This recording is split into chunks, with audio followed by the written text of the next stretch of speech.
दिल्ली के सूत्रों के मुताबिक डॉक्टर गफ्फार कादरी को कांग्रेस की तरफ से औरंगाबाद ईस्ट पूर्व से उम्मीदवार बनाया जा सकता है। डॉक्टर कादरी ने पहले एआईएमआईएम की तरफ से चुनाव लड़ा था, लेकिन अब उनकी पार्टी ने उनका नाम अपनी लिस्ट में शामिल नहीं किया, जिससे वो नाराज हैं। अब तक इस बात की तस्दीक नहीं हुई है कि कांग्रेस ने उनका नाम फाइनल किया है, लेकिन अफवाहें हैं कि राहुल गांधी इस फैसले पर मोहर लगा सकते हैं।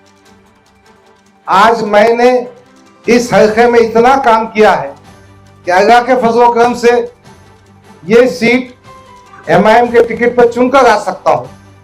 और कौन ऐसी पार्टी है जो विनिंग कैंडिडेट को टिकट ना देते हुए ऐसे कमजोर कैंडिडेट टिकट दे जो अतुल सावी की जीत की वजह बने। जहां जहां फसादात के वक्त में गया, ये मोहतरम इम्तियाज जलील हमारा तो फोन उठाते ही नहीं।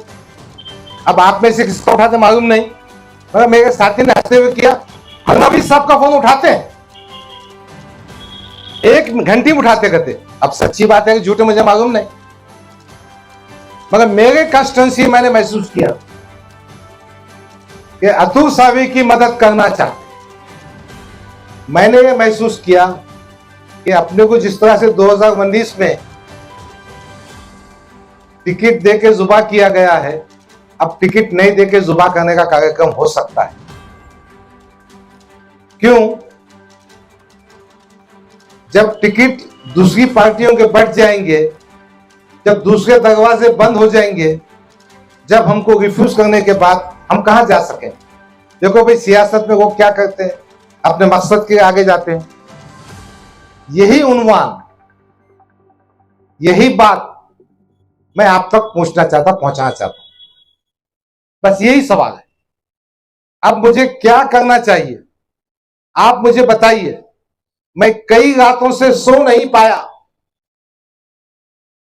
मेरे अफराद खानदान मुझसे पूछते हैं कि गफ्फार कादरी, तुमने यहां 5 लाख दिए, यानी 2 लाख दिए, यहां गए, रात में जागे, दिन में घूमे, और तुम्हारी पार्टी क्या कर रही है।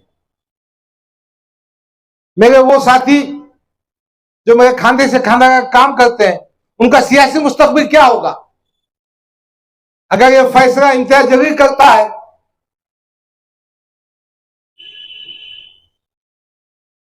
तो हमने क्या करना फिर? और असद साहब भी उनकी बात सुन के करते होंगे, तो कोई ठीक बात नहीं है। भाई, मुझे अच्छी तरह से याद है।